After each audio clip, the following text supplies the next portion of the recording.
yeah. All right. No better way to wake up this morning, I'll tell you that. Oh, my God. Yeah. Yeah. Yeah. Yeah. Yeah. Oh, that's too much Metallica, isn't it? Yeah. Ooh. Ooh. Yeah. Yeah. Yeah. Down to the yeah. Yeah. Yeah. Yeah. Gotta love the 90s.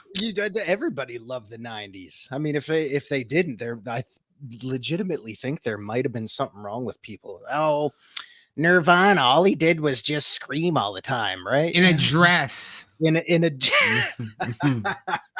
No, all that Kurt ever did was sing in a dress. That was Elton John. There, yeah. Hey, you know what? Some people just knew how to do it. I mean, God, you had absolute raw talent like Chris Cornell and Lane Staley and Eddie Vedder and everybody that kind of had that little Seattle thing going on there. Down to the yeah. Down to the yeah.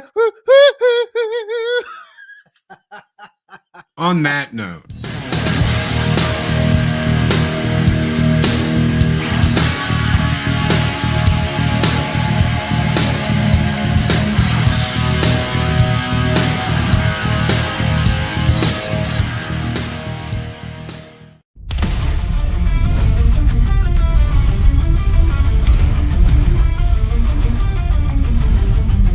Loki's mornings of mischief.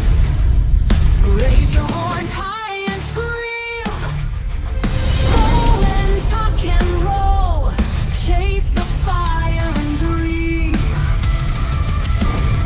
Loki brings the laughter. Zeropium brings the pain. 0-hour beckons. Unload with all your weapons. The fires and kick the tires. Go with dragon fire. Never stop the fight. Keep the fires burning bright.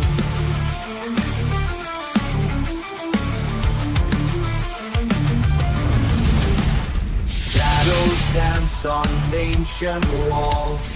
Laughter's echo rings in the halls of heroes' war, where every legend sings.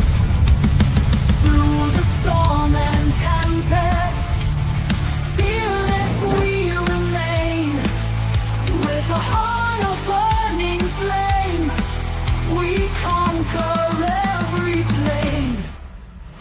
Light the fires and kick the tires. Go with dragon fire. Never stop the fight. Keep the fires bright. Shadows dance on ancient walls.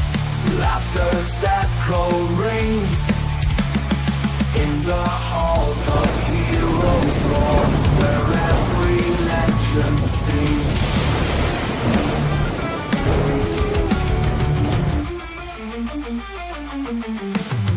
Loki's mornings of mischief.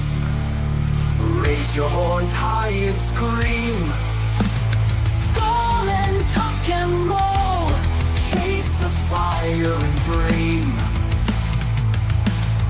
Loki brings the laughter. Zeropium brings the pain.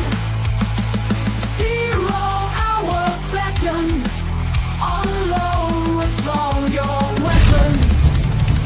Light the fires and kick the tires. Go with dragon fire. Never stop the fight. Keep the fires burning bright. Through the storm and tempest, fearless we remain. With a heart of burning flame, we conquer every plane. Be great, be excellent to each other.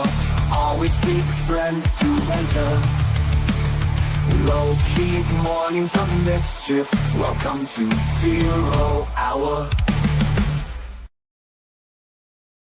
I'm just gonna leave this up here just for a little bit because Pain. I thought Zeropium brought the maple syrup. Mhm. Well, Chris, there are ways, plenty and plenty of ways, if you get a little bit creative, to make maple syrup quite a painful experience. Good morning, everybody. I don't want to know what that is. Yeah. Greetings and welcome to Zero Hour here on Mornings of Mischief. I'm your host, Stone Loki, and of course, my co-host with me today, the one and only, the man, the myth, the legend. We'll call him Easy Z today. Easy Z. Easy. There And we go. I know you don't want to get involved in maple syrup, but you're the one that started that rumor, buddy. I don't know what rumor you're talking about. I only We deal get- in facts, not fiction. We get Zero's first officer to the captain's quarters, please. Zero's first officer to the captain quarters. That's right. That's right. Good morning. Hopefully you guys are doing well. I actually have it's WrestleMania. I don't. Why? Because it's got all the cool people. It's on got all the cool people on there. The fun thing is to look at a shirt like that and guess how many are still alive.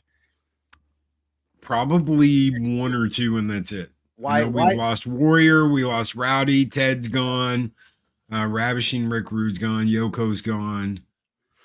We still got Hulk, Andre's gone, like everybody's gone, but Yeah. is Sheik still alive? No. Okay, well, then, I don't think he is. I'm pretty sure he passed away not too long so ago. then Hogan, that's it. Hulk That's it. Everybody else I ran the is gone. number one. Hulk Hogan, the jabroni. Yeah. Well, leave it to Zero Rebuilt to two bring it. pair of X-overs past few days. You two are coming in loud and clear on the second pair. Nice. All right. Nice. Good stuff. Now they can hear us bring the pain just a little That's bit right. better. That's right. Oh, Get the speakers burning bright. yeah. Yeah. Yeah. It's funny that, your shirt reminded me of something.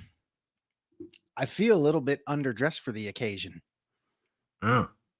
I don't know what's going on, Uh-huh. but I do feel a little bit heavier this morning, and I'm not sure why. And I'm also trying to figure out what happened to all my shit back there. What happened to your shit? Well, ladies and gentlemen, are you ready? Uh-oh.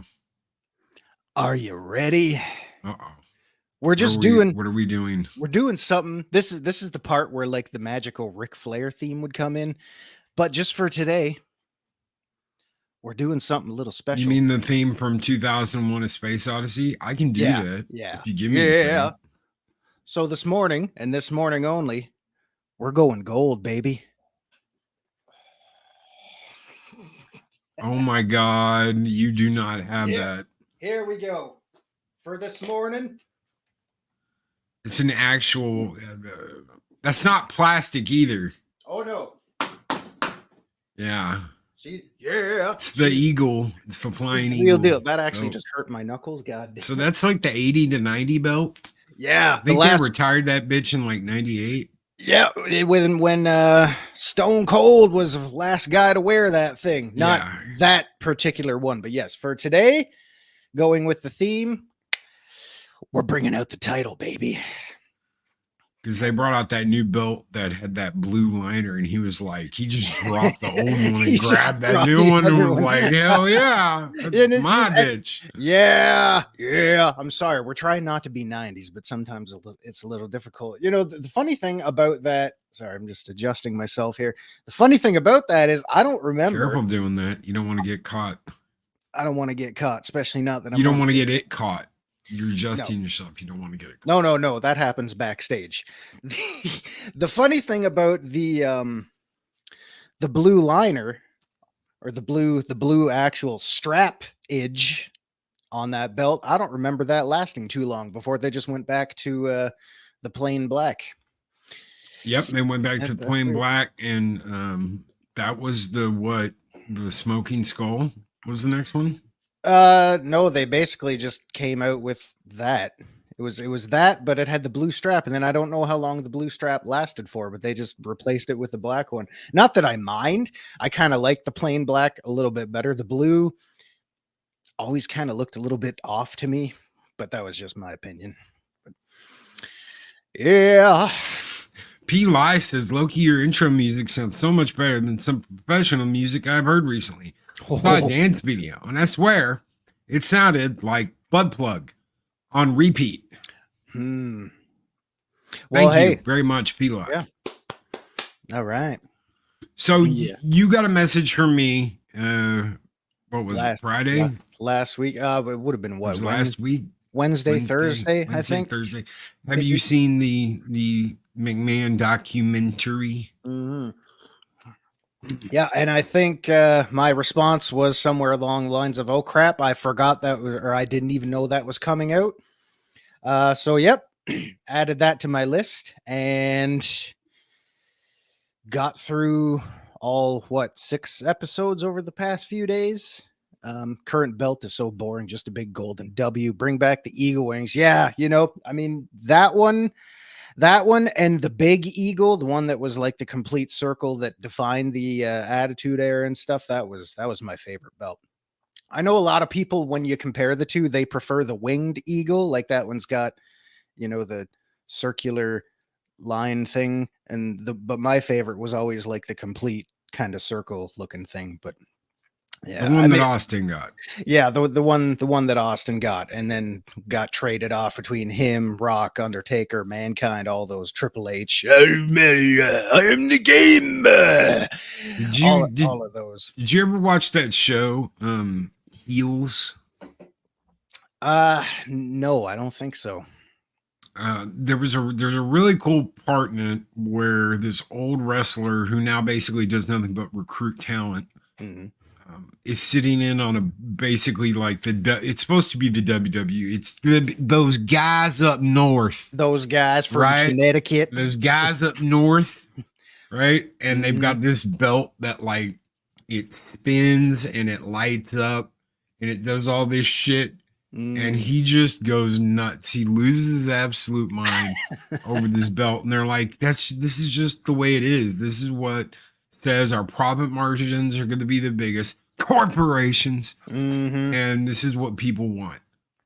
Yeah. So he loses his shit and he pulls a Ric Flair and basically goes out on this plane wearing nothing but the championship belt. Was he helicoptering helicoptering around the Woo! So they basically recreated the Ric Flair plane incident. Oh my God. Gee, which one? I'm sure Ric Flair had plenty of flights back and forth like that. But this documentary isn't about all of that. No. You would think that it would have some it's got some Bret Hart drama in it. It but does. Besides that, this is more about McMahon. And well, here's the funny thing, and I'll get this out in the open because there's gonna be a lot to unpack here. And honestly, I don't know if we can do it all in one day, so who knows. But in my opinion, I thought it was pretty well done. I felt personally it took a couple episodes to get going because when it starts, it's like, it's McMahon's upbringing, how he, didn't really meet his dad till he was 12 years old. And then they start getting into the history of WrestleMania and stuff like that. And we're going in like 2, almost 3 episodes by this point. So I'm thinking, okay, this is cool. But if you've been following along like we have, and I'm sure some of you out there have for the last 20 or 30 years, we already know all this stuff. We know about a lot of it. We haven't. There's nothing new here. Yeah, really.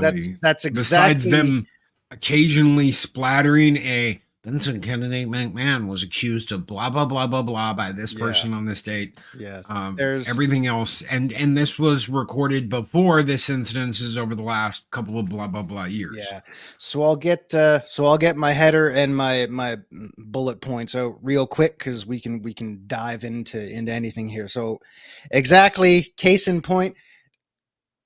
there's really nothing in this docuseries that I didn't already know, and I'm not. I didn't know about his mom. I did not know about that. I don't know if I just missed that. It's or possible. Well, because I mean, but he's I didn't never know about his mom. I knew he got the shit kicked out of him by his stepdad when he was growing up, and I knew his dad was like, "Get away from me, kid! You bother me."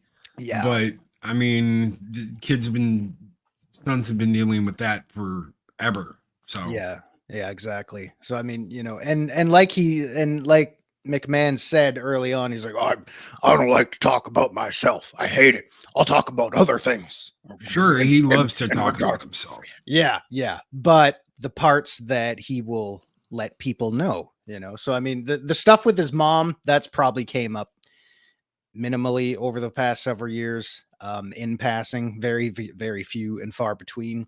Even to go so far as the status of his marriage, like nobody really knows if him and Linda are still technically married or not. Nobody really knows that. And I had to laugh. Also, spoiler. Well, I mean, who wants to stay married to someone that's using the Rudy Pooty rock on the Rudy Pooty entrance? You know, and that's but that's exactly my point. Shake it sideways, and allegedly. But that's my point. You know, I mean, are you afraid to let people know that you've had marital problems in the past? You're having these issues now. Are you married or are you divorced? Why don't you just clear the air and just come on out with it? I don't really understand. And then I had to laugh. While I just momentarily jump all over the place here. When Bruce Pritchard came in towards the end of the series and said, I don't like how you painted him in a negative light. I thought we were going to get to know the personal side of Mr. McMahon. I'm thinking, so did I. You did the whole damn interview. He already said, I don't like to talk about myself. I'll let you know a few things, blah, blah, blah. Yeah, so overall, I thought it was okay, but I was thinking, you know what, Bruce, I know you've been attached to his butt for the last 40 years. He's not the only one. I know that. And that's cool. You know, he saved your wife from cancer 24 or 25 years ago, blah, blah, blah. That's cool. I'm not disputing the fact that he's done some good things. That's why you had so many people calling him a father figure, calling him the dad of the operation, looking after everybody. Yeah, that's there. Well, that. Okay, hold on real quick. And I don't mean to interrupt you, but I gotta say this. Fine. There is this, it's almost like a tent over everything that these guys do. Okay, these guys, these girls, there's like a tent over professional wrestling, sports entertainment, whatever you want to call it, where you don't shit where you eat. There are rules to be followed. You don't make people look like ass that aren't like, oh no, I'll put you over. There's all kinds of shit that these people have, that it's the unwritten rule. Mm-hmm. And I think having those messages in there where it's like Mr. McMahon was accused of blah, blah, blah, blah, blah on this date, I think that's his problem. I really do. I think that's it. And he's like, oh, it was fine until you had to show that thing. And it's that life that they live. Yeah. You don't do that. Yeah. There's things you don't do. As much as McMahon talks about, I didn't see the point of these rules. I didn't see lines on the map. I said, well, if you want it, fight for it, guy. Yeah. Why is this absolutely acceptable with this guy where he's like, it was war and we were going to win. Mm-hmm. And then he's like, oh, that was a really dirty trick you pulled, WCW. There are rules and regulations. I'm like, dude, you were just bitching 2 episodes and saying they thought that we'd follow the rules. Ha! We're going after everybody. And then you got your ass spanked for 83 weeks. And you were like, the rules. Rules. Now they're taken by talent. They're trying to kill us. Well, isn't that what you were doing with the territories? No, completely different thing. No, Vince, it was the same thing. You went in, you poached all the territories for their talent, you took them all, and then you swept them all under the rug when you started crushing everyone because you were taking all their talent. But you see, there's millions and millions of we'll have to do the Monday Night War sometime. We were going to do that. Then we heard about this documentary and we kind of put it on hold for a little while. Maybe this will be the segue into something, you know, towards the near Well, future. I'm waiting on the federal indictments and the arrest warrants and the charges.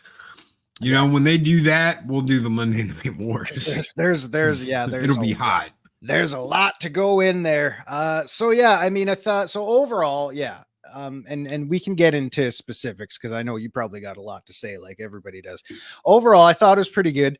When it came, like you said, we didn't get anything new. But we didn't get anything new. And the part that this is for normies that don't know anything. Yeah, exactly. Like, oh, yeah, I didn't know about the mom. For anybody that out there doesn't know, Vince's mom apparently took her liberties with Vince. That I did not know.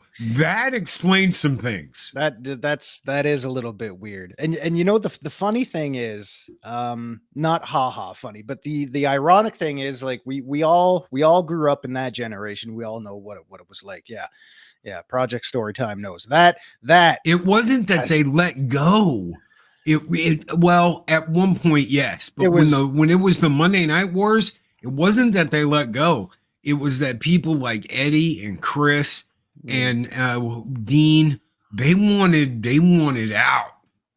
They wanted out. They didn't want to keep working for a company that didn't give a shit about them. That only cared about the old talent. Yeah, and they wanted out, so they bailed. They pulled a Lex Luger, and they were like, on Sunday night wrestling, you know, they're there, and then on Monday they're walking out on Raw. Mm-hmm. Yep, and they got out. They got out. But yeah, to pinpoint that right there, horribly mismanaged. Absolutely, it was great. It was great for those first few years, man. And then all the wheels started coming off WCW, but there's a million documentaries out there about that alone. So, hey, it was nice to see Eric Bischoff in this mini series talking about all that same stuff again. Oh God. I'm just thinking, you know what? Go ahead. Every time with the 83 weeks thing, every single time, it's immediately, I beat Vince for 83. No, you didn't beat him. You had him on the ropes. And then Vince, okay, here's the deal. You're going to see a thing where Eric's like, he wasn't even talking about me. He was talking about Ted Turner. It was Ted Turner this, and I'm going to be Ted Turner and Ted Turner, da. Eric, if you haven't figured it out yet, the reason why you came out of left field and were able to do what you did is because he wasn't watching you. He was watching Ted, thinking, Ted's like me. He's going to run it. He's going to do what he wants. He's going to control everything and micromanage everything. That's not what Ted did. Ted said, I like watching. I'm a fan. Eric, you're in charge. Here's all the money. Go get all the talent. And I'll give you 2 hours on Monday night. Mm-hmm. How do we compete with the WWF, Eric? Well, I want to go Monday night. I want to go ahead. Monday night TV. Well, they're airing on Monday night. Put me on Monday night. All right, Eric, here's your check. Go get your talent. Let's do it. Yeah. So there's Matt Cabe. Supposedly, when they go down into the garage and they're like banging on the wall, supposedly Six could hear Kevin yelling from the other side of that. Open the door, let him in. Yeah. Like, come on, what the fuck are y'all doing? There's my F-bomb for the day. Sorry, ladies and gentlemen. Hey, yeah, you know what? If you ever want to hear Vinnie Mac swear, there's a few of them in there too. It was nice. It was nice to see that, actually, you know, because I'm sure they say it backstage all the time, especially when McMahon let that one slip live on air several years ago when Shane came back. Because what are they going to do? Yeah. What are they going to do? I mean, think about it. WWF has their cameraman there. They're at the garage. The garage door opens and there's the click. Minus Shawn Michaels, there's the click. Yeah. So everybody comes in for a hug and you're like, what planet am I on? Well, I think the NWO welcomes. I mean, if I was Eric, I'd have been there. Open the door. Open the door now. No, you're all fired. You don't open the door. The door opens. Nash and Hall greet Six and Triple H, give him a big hug, bring him in, tell him to come in, and then DX hangs out with the NWO live on WCW would have been the biggest backfire in McMahon's entire plan. Well, that's the thing too, because you know they're not wrestling. They're not wrestling there. No, they're not. But I mean, you know, from the business standpoint too, from the people in the offices all the way down to the talent themselves, there's, yeah, it you know, looking back all these years later, it's like it kind of makes me think, yeah, it would have been fun to see. Oh, anything can happen. Who knows? But when you talk about the business aspect of it and the suits and all the people there and, you know, the ones that are lawyered up and out for blood and out for all the money and the ratings and the audience and all that, there's a million things that could have gone wrong if somebody just opened those doors. You know, it is fun to think about, and it probably would have been cool to see something like that happen, but I can understand why people were probably backstage saying, no, don't let him open the damn door. What do we have to be afraid of? Who knows? Lawsuits? Nothing. I still consider Bruno the greatest champion ever due to how dominant Bruno Sammartino was great. Oh, he was great. You know, when you hold the title for what, 8 years and you only defend it once every 6 months in Madison Square Garden. Well, that's pretty much what's his name now. That's I don't watch current day bullshit. Roman Reigns. No, Roman Reigns. Thank you. It's Cody Rhodes, son of the American Dream, baby. No, but because the American Dream. You also got to think. No, as much as we would love it, no, Attitude Era is not coming back. It's just. Oh no, they can't get away with that shit. Did you not hear what Triple H said? He was like, you know, people want to get on us for the things we did, but who's worse, the people who did it or the people that loved it? Yeah, and I'm like, why does it have to be worse? Why does it have to be anything? They did what they did. Oh, everybody wants to cancel us for it now. Yeah, exactly. There's always going to be dumb people that are like, oh my God, how dare you? Stop listening to those people. Guys, we just found out that basically Japan's held under a knife of the West demands you do it this way. We just found this out recently with the release of the interview with the director from Dragon Quest. All of this needs to stop. All of this needs to stop. Now, is there some shit you don't put on TV? Sure. But did they ever actually show any nudity on TV? Did they show nudity at their show? Yeah, but you can't help that some girls are like, ooh, Jerry Springer. Like they're on Jerry Springer when they're on Raw. Yeah. And I mean, you know what? That case in point right there. Look at Jerry Springer. Yeah, they edited the crap out of that, but that was daytime television. That was prime time, daytime television. All the kids are coming home from school. Guess what's on? Jerry Springer's on at 4:00. You want to watch? Oh yeah, they fight and they show their tits and they curse and swear. It's the same thing. That's how the generation was. I'm really surprised they didn't have because I know there's an interview out there because I saw it when they did the documentary on the Monday Night Wars. Which was, who was it? I'm pretty sure it was Bruce Pritchard, or it was, who's that other son of a bitch that used to play with the racket? He used to go down with the racket. Jim Cornette. Jim Cornette, thank you. It was either Jim Cornette, it was one of them that was like, then they were watching the replay of Undertaker throw Mankind off of the cage. And he was like, how you peppers gonna beat that? It's like, what are you gonna do now? Yeah. How are you gonna top that? We'll drop Sting down from the rafters and he'll come and beat up the NWO. Woo! That's what we'll do. Yeah, that was wartime. They can't get away with that shit anymore. No, there's a whole lot of things that go into place to making sure they don't go over the top like that. And I'm not even talking like nudity or cussing or anything like that. And I guarantee you when Raw makes the move to Netflix, they'll probably most likely be a lot more lenient on that platform. No, they're not changing anything. They're not, no. Anybody who thinks that WWE's move to Netflix is going to, oh, Attitude Era is coming back. Oh, No, they're no, going to no, be no, able no. to show titty, or they're going to be able No. to say whatever they want, or do. No. No. I'm not saying we're seeing that on Netflix. I'm not saying Raw is suddenly going to be rated R every Monday night. No. I'm just saying if you look at the little things that have already happened, like you can go and watch pay-per-view, and I've heard people say shit on there already intentionally. It's like, oh, just go ahead, Pat, say it. He's a piece of shit. It's there.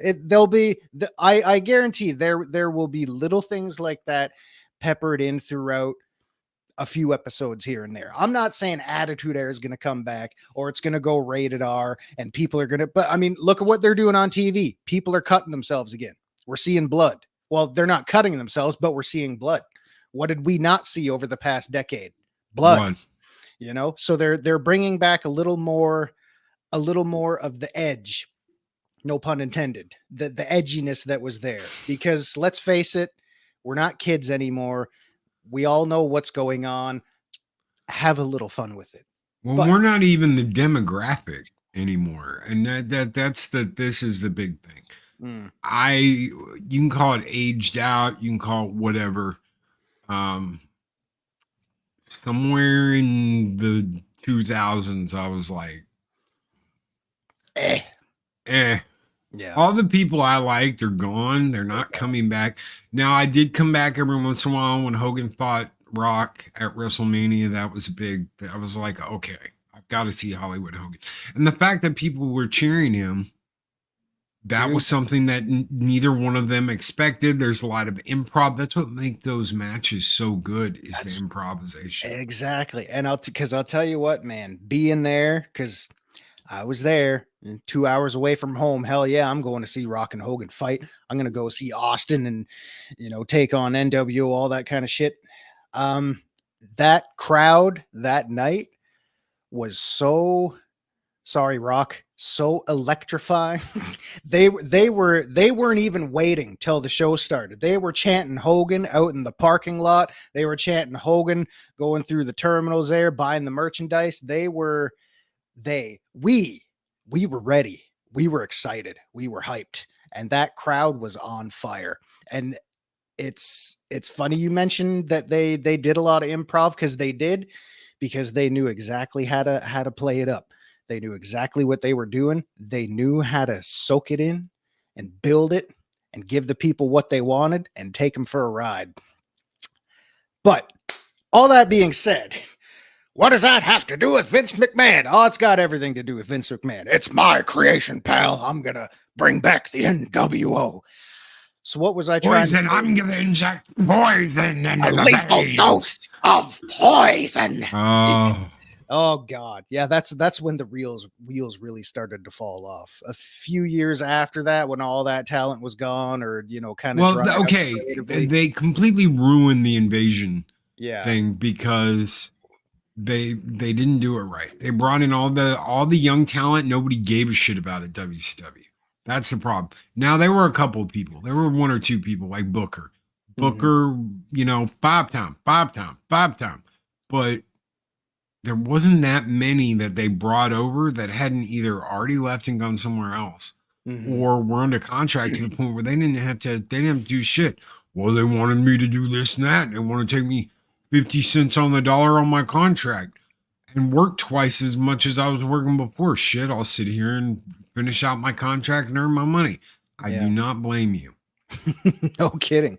It's like, I've already got my money. Could you imagine the invasion being led by the NWO? By being led by Scott Hall, Kevin Nash, Hollywood Hogan, yeah. Well, the landscape would have been different. I know the whole invasion angle would have been 10 times better. But that's the thing. One of the things you just have to look back on and say, what if, it's fun to think about, but it is what it is. Corporately speaking, financially speaking, legally speaking, yeah, there was nothing they could do. They had already got their guaranteed contracts. They had already gotten paid. So it's like, well, why am I going to go and get shuffled in with 200 other people right now if I can just sit at home and collect my money and relax for a little while? That was the thing.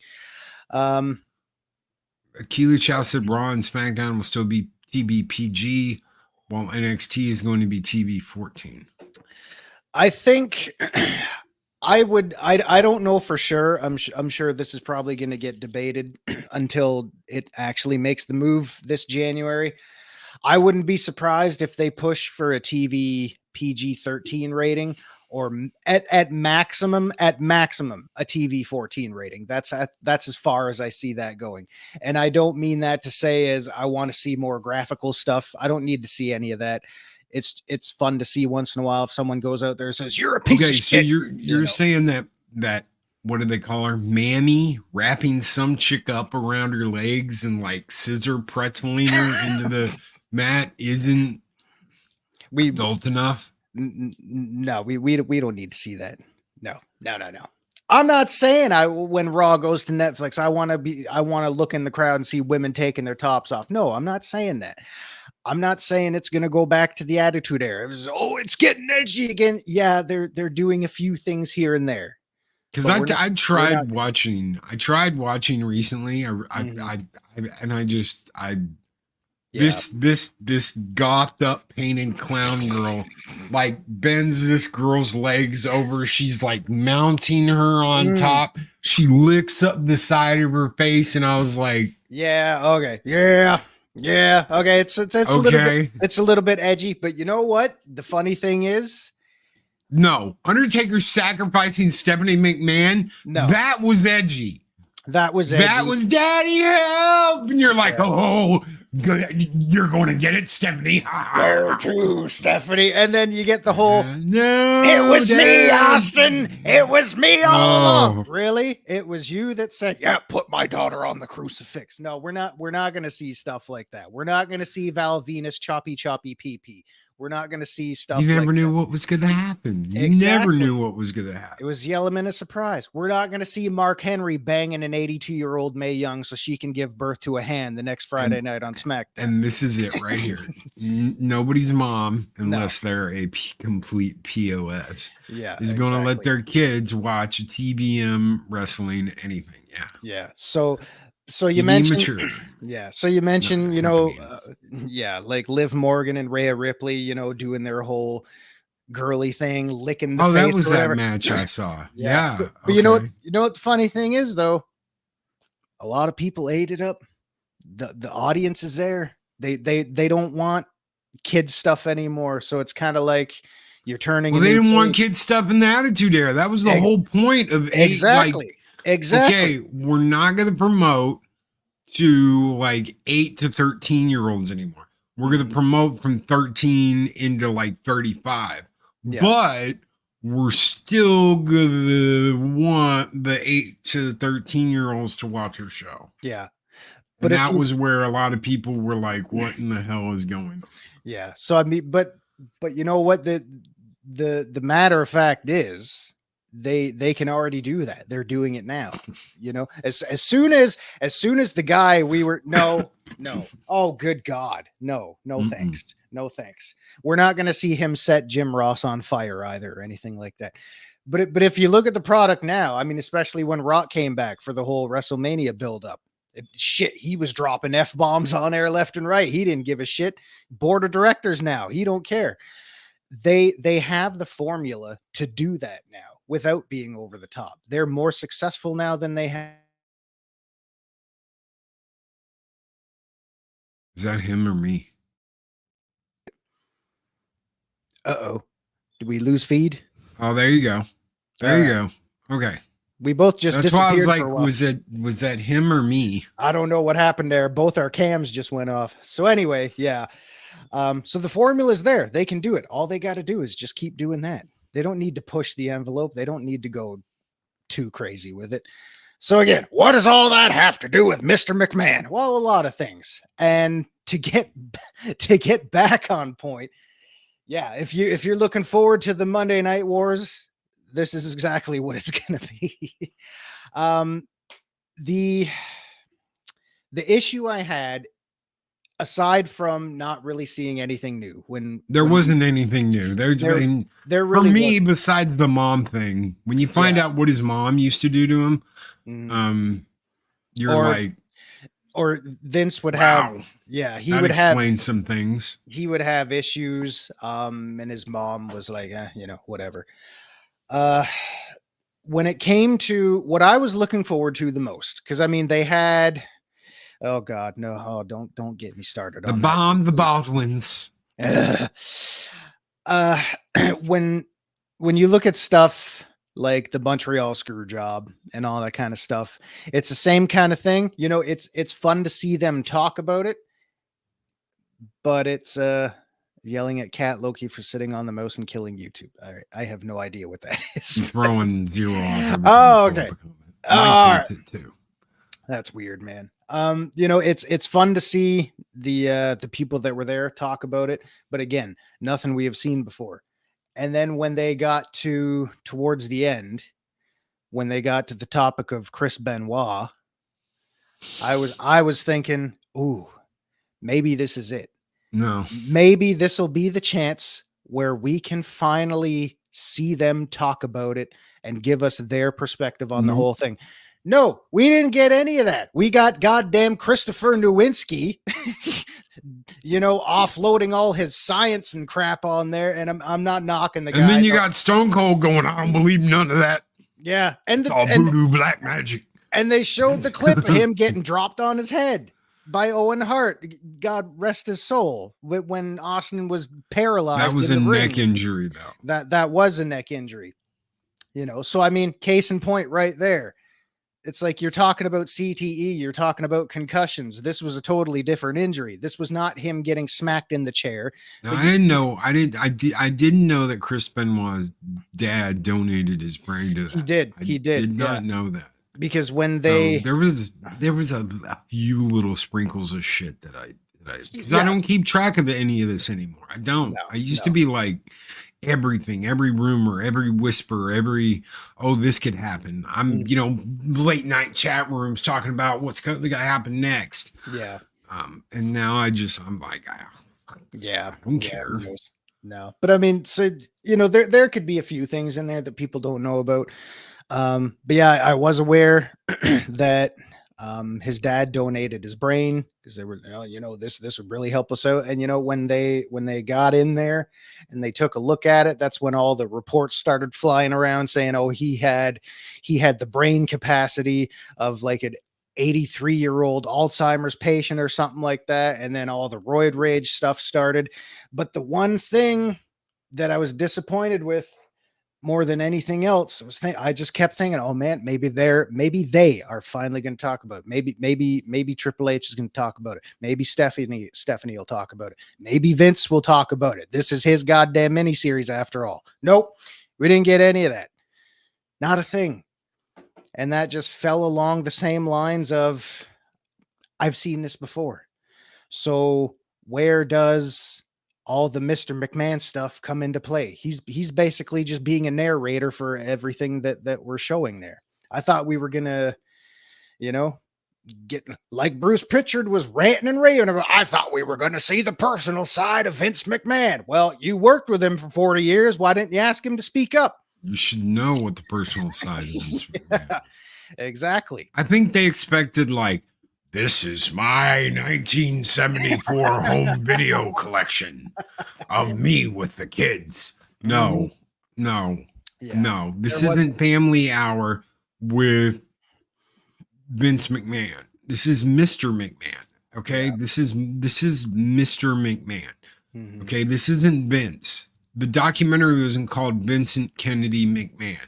It's called Mr. McMahon. And guess what? Mr. McMahon is a character. Or at least he was, until we found out that he, you know, really did take something, turn it sideways, and stick it straight up somebody's Rudy Pooty candy ass.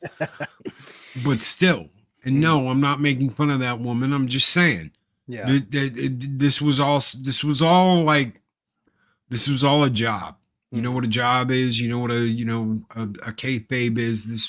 This was all supposed to be a work, and more and more it sounds like, well, maybe it wasn't as much of a work as everybody thought it was. That's the funny thing. Also, I do want to point out one thing. Keely Chow said CT still no excuse for what Chris Benoit did. You know what? I hopefully that was not the point that I was trying to make. No, there's even I said way back when it happened, next to guys like Austin and Rock and Undertaker and all the mainstays from the past 20, 30 years before that, Benoit, I always put him up there with the rest of them because he was awesome. Canadian hero for us people up here in the Great White North, like Bret Hart, like Owen Hart, like all them people.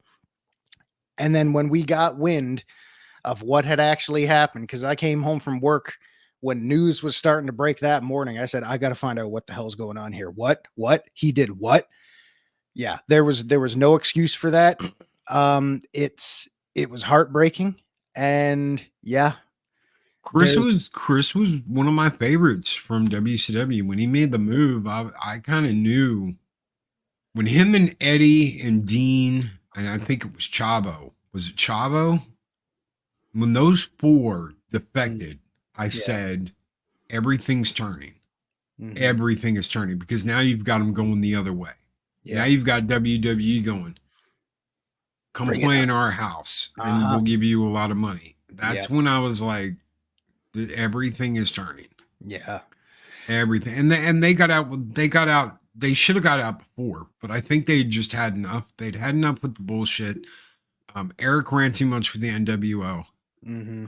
NWO got too big. It was either be NWO or be a loser in WCW. You're either part of the club or you're not. Well, then how many NWO spin-offs did they have within the freaking company? You had NWO Red or Wolfpack. You had freaking Latino World Order, Midget World Order, Blue World Order. It's like, guys, what are you doing? And then they had the whole thing with Bischoff and Russo coming back and getting back together. Give us all your belts, bro. We're going to rebuild everything from the ground up, bro. It's like, oh my God, just stop the chaos. Yeah. That AOL Time Warner merger couldn't have happened to them at a worse time, because that basically started hammering the nails in the coffin, because AOL or was it Time Warner? I don't know. One of the two, they didn't like wrestling. We don't care about that. We don't need that shit. And then they put it up for sale, and Vince bought it for $2 million. $2 million, bought a whole entire wrestling company. You don't see many people doing that headbutt. Oh God, no. And you never will again, most likely. No. I mean, you saw the clip in the series when they started talking about Benoit briefly, or the safety protocols and things they do to make sure that never happens again. And Undertaker, mean old Mark Calloway, was like, I didn't like them taking away the chair shots. I hated it. Why would you take away the chair shots? I had to get a chair shot. You should get a chair shot. Everybody gets a chair shot. Oh my God. I mean, I remember when I hit CM Punk 23 times in the head with a chair. He's not screwed up. Have you seen him lately? God, you remember Royal Rumble 99, the I Quit match with Rock and Mankind? Rock straight up smacked the shit out of Mick Foley's head. 15, 16 times with a chair? The guy had a gash on his forehead the size of a vagina. And I'm sorry to be graphic, folks, but that's what it looked like. I mean, yeah, shit. But Mick was like, Mick was out there. Mick was like, I do this because I like the pain. And you're like, nice day. Oh my God. Yeah, that was rough. Well, because I mean, even WWF back then, they, after that match, said, you know what? That was a bit much. Don't do that again.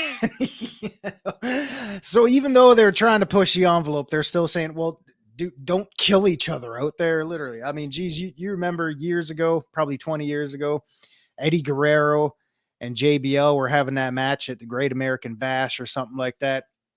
And JBL smacked Eddie in the face with a chair. And in order to sell it, Eddie collapses back by the announce table and he blades himself. But he bladed himself too deep, and he hit like an artery or something in his forehead, and he bled all over the place. It looked like a crime scene photo by the time that match was done. It was brutal. So there's a lot of stuff there that we don't necessarily need anymore. What do you mean you're taking the chair shots away?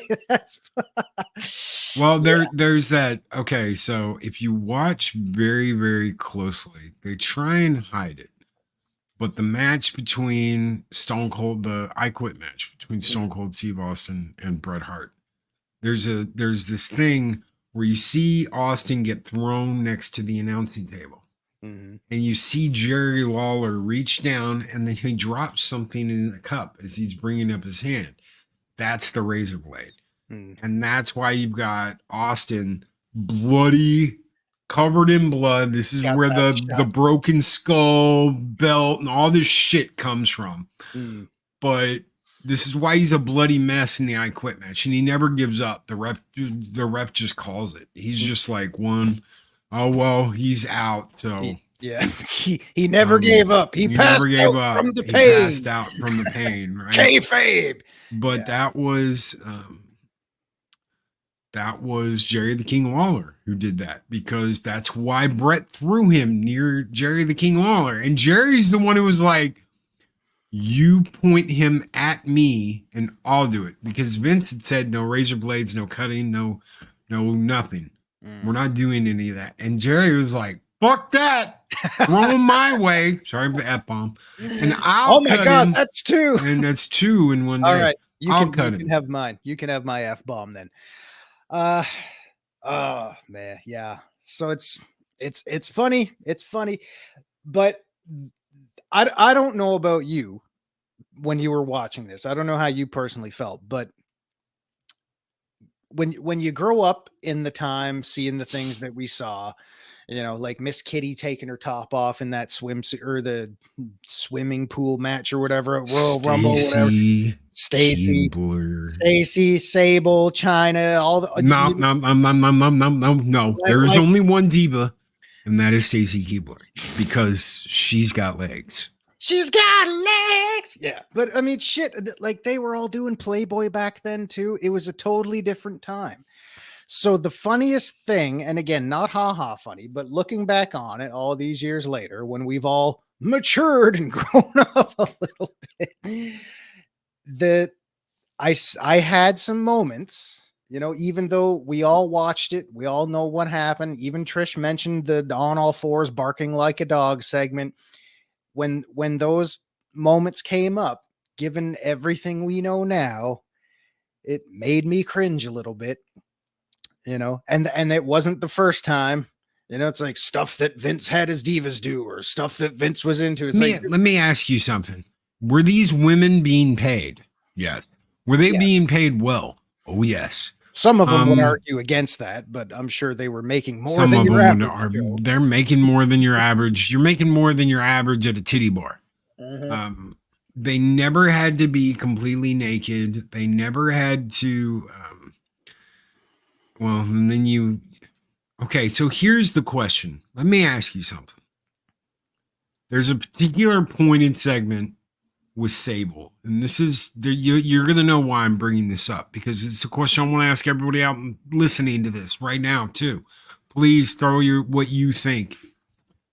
You leave a company and you sue the owner for millions of dollars for harassment and all that shit, right? Just claiming all the things she did that Vince did to her. And then you go back to work for that company. Yeah. And Stephanie says it perfectly in the little skit that they do. When she's like, she sued her family for millions of dollars and you invited her back. And he's like, well, just look at her, Stephanie. And you're like, but the lawsuit really happened. Yes, and they really did settle. And she really got millions of dollars. Yeah. And then she went back to work. So I'm sorry, but if you have dealt with that kind of trauma with somebody, you don't intentionally go back to work for the person that did that. Yeah. Especially after you take them for millions of dollars. If you're that worried about it. So this brings up so many different questions of, did any of this shit happen? I've got to wait. I have got to wait. I understand that McMahon is a screwed up guy, but there was something very poignant that they said when they were talking about the text messages, and I want to get to Discovery. I want to get to a courtroom, and I want to hear this play out. Yeah, because I want. They said that the text messages that we've all seen were recreated. Mm-hmm. So I've got to add, this begs the question. Are the text messages that we've seen actually authentic? Did they actually come from Vince's phone? Or are they something that she said he said? Yeah. Well, is this actual? Because they said they had to recreate the messages. Mm-hmm. Well, that was the thing too, because you look at, and I'll get back to Sable in a second, because this is the ironic part. But when you, because I don't know how far along into that whole 69 page document you read. I read it all, and you know, the screen caps were there, and they had, you know, the text messages there, and it had the name Vince on top, you know, and I'm thinking, man, the whole time I'm reading this stuff, whether those messages were legit or not, I kept thinking, I want to see both sides of this conversation. Yes. I don't want to see the shit that he apparently said. I want to see what she said too. I want to see how this goes both ways, because communication, even on a phone, is a two-way street. I want everything brought up front and center, and I want to know exactly what went down. Whether somebody's guilty or innocent or just totally screwed up in the head, the facts have got to be there. And I hope to God at some point we'll get to see. I want him to open up Discovery, damn it. Yeah. Yes. Thank you, Pat. Because if this is true, I want to tell you something. This is the way things are today. The media, the news agencies, everyone is out for a huge, salacious story that's going to take down the next dude. Well, everybody is out for it. Everybody wants it. This is hot news. If they recreated those messages, if those messages are not authentic, if they did not pull them off of a server, if those are, this is what I think he said. Yeah. Then this has been the biggest witch hunt in history. Yeah. And we're not trying to say so. Do I think he did some of this shit? You're damn right I do. You know, but if they had to recreate it by creating messages in a phone and taking screenshots that were like recreations of the messages, no, that won't hold up in a court of law. Where did these messages come from? Well, sir, the plaintiff decided to recreate them. What does that mean exactly? Well, she recreated them and typed them out, and we took pictures of them. So you don't have the actual original messages? No, Your Honor, we don't. Those phone logs seem to have been lost. No, thank you. Yeah, that's a little bit no weird. Judge is going to hold that up. Yeah. Matt Cave Gaming with $20 super chat says, fantastic conversation about WWE. So many memories coming back to me. Oh yes. Some good, some bad. That was the whole point. It's all about the he said, she said. I'm just saying, do not put over the media attempt to salatialize something and make it big news so they can profit off of it. No, because they absolutely will. Mrs. Grant, her lawyer, and you know, they are all saying the same thing. She was not in the right mindset back then. And I'm not trying to paint Vince in a positive, innocent light. That's not what I'm trying to do. What I'm saying is I want to see both sides of what was going on here. Thank you. So really quick before if you can scold that if you want. The problem I have is I got so excited I just lost my train of thought. Well, let me go and you can think about what the hell it is. Matt Cave Gaming, thank you so very much, brother, for that $20 super chat. This one is just for you. Long live the fighters. Skull!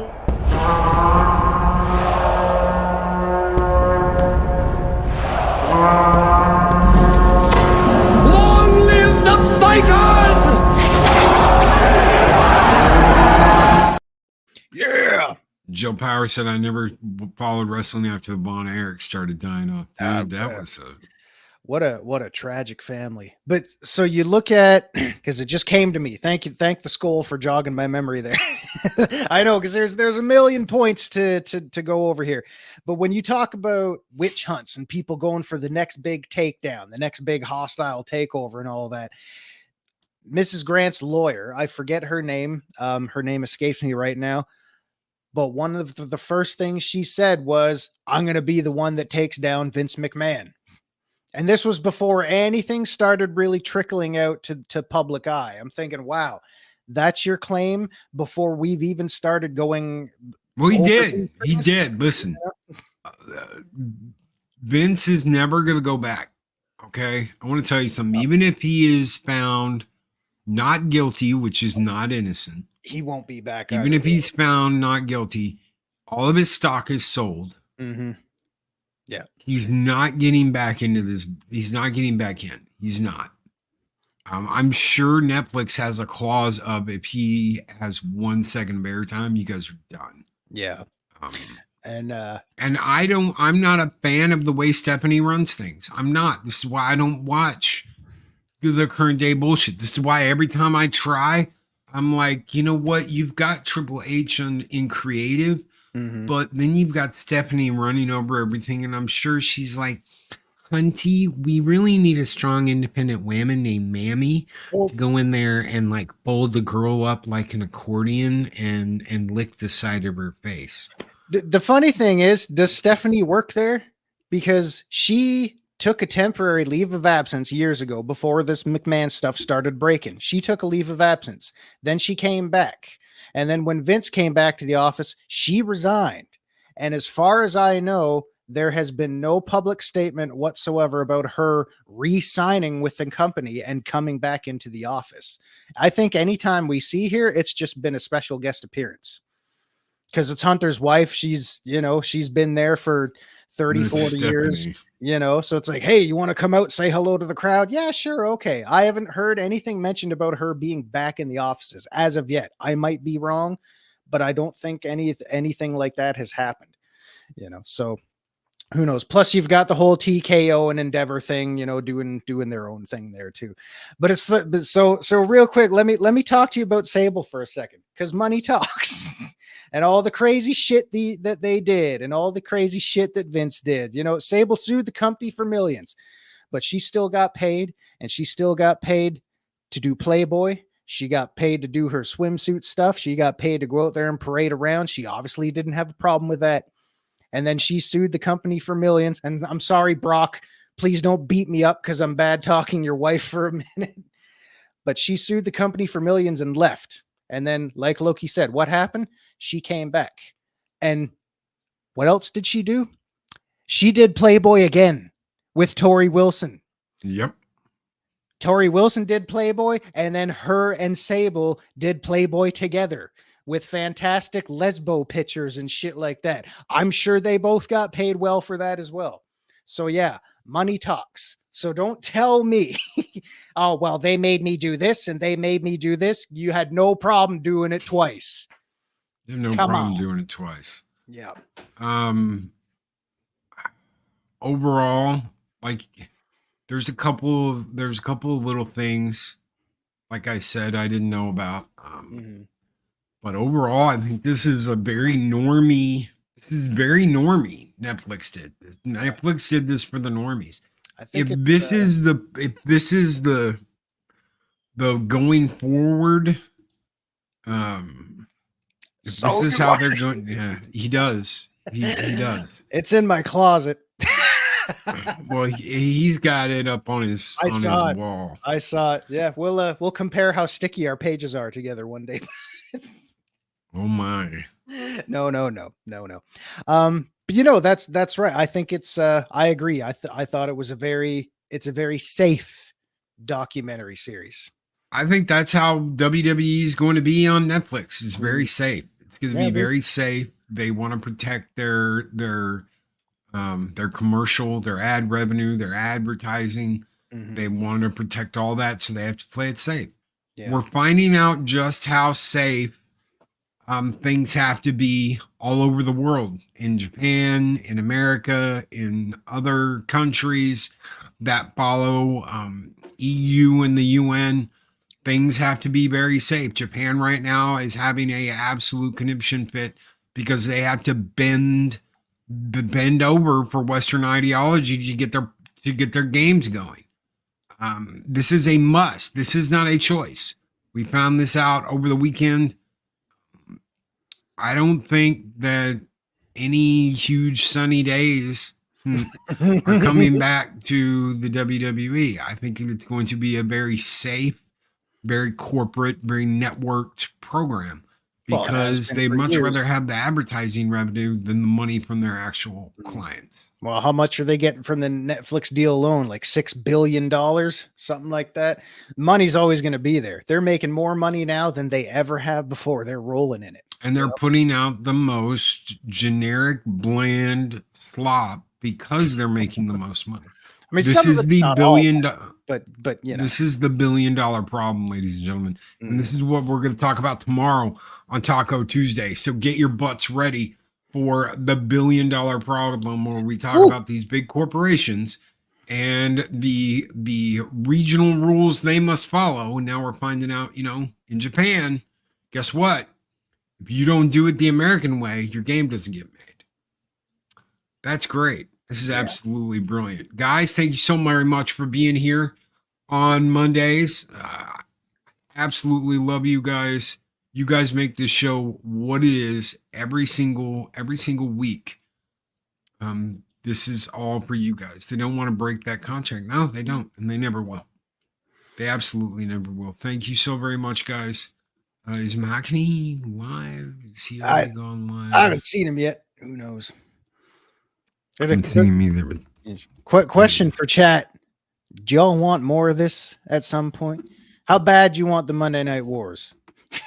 Or do you want us to wait until this whole court thing is over? Because who knows how long that's going to take. I figured we'd do it during the court. Like our own coverage of the O.J. Simpson trial when that was all over TV. Oh, Makani's going live an hour later. Oh my god. Makani's going live at 9. Okay, well, we're gonna send everybody over there anyway. I'm gonna keep redirecting everybody over there for the end of the show. Because Makani is part of the morning block and he's a really great guy. If you haven't got a chance to watch him and his draw shows, go over there and check him out. If you haven't subscribed and you like stuff like that, get over there and ring that bell. Love you too, Loki. Pete, keep being you, brother. Keep being real. Raw is war. Not anymore. Sable kept quiet after returning to WWE because she married Brock, and he was Vince's guy. He was Vince's guy. And who helped with the Rudy Pooty turn that sumbitch sideways. And he was Paul If Heyman's that is guy. to believed. We'll see. Time will tell. We'll see. But he was Paul. Yeah, he was Paul's dude too. So God, if you're curious, folks, go check it out on Netflix if you want. Like Loki and I said, very safe documentary, very normal one. But thank you. I want to say thank you for listening to me ramble on about God knows what this morning. Because if you want the Monday Night Wars or anything, you're gonna get a whole lot more than that as soon as him and I get going.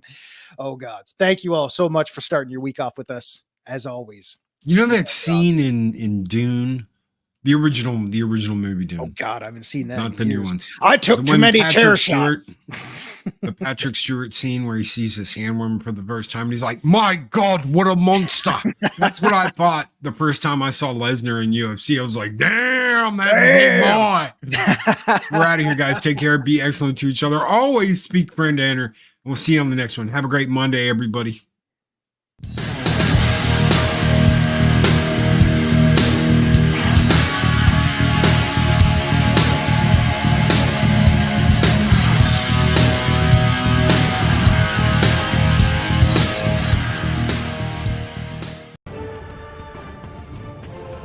These videos are tremendous.